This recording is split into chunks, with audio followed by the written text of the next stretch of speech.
The question says Claire uses the function s of x equals 50x plus 150 to determine how much she has saved for a new drum set over x months.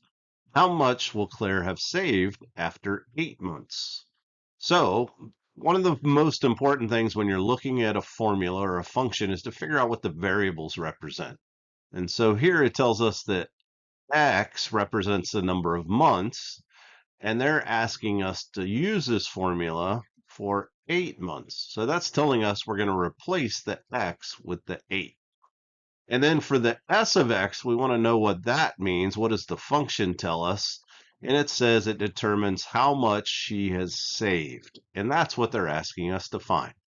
So all you have to do on this question is simply plug in 8 into the function for x and do the math, and that'll give you the answer.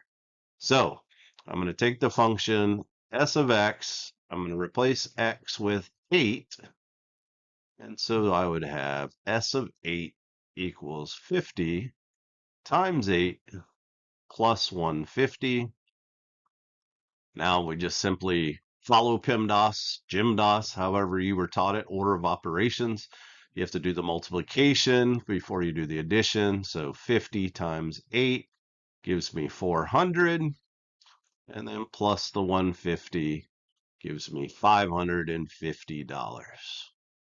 So there you go. Hopefully that wasn't too bad. You're doing great. You will master the math.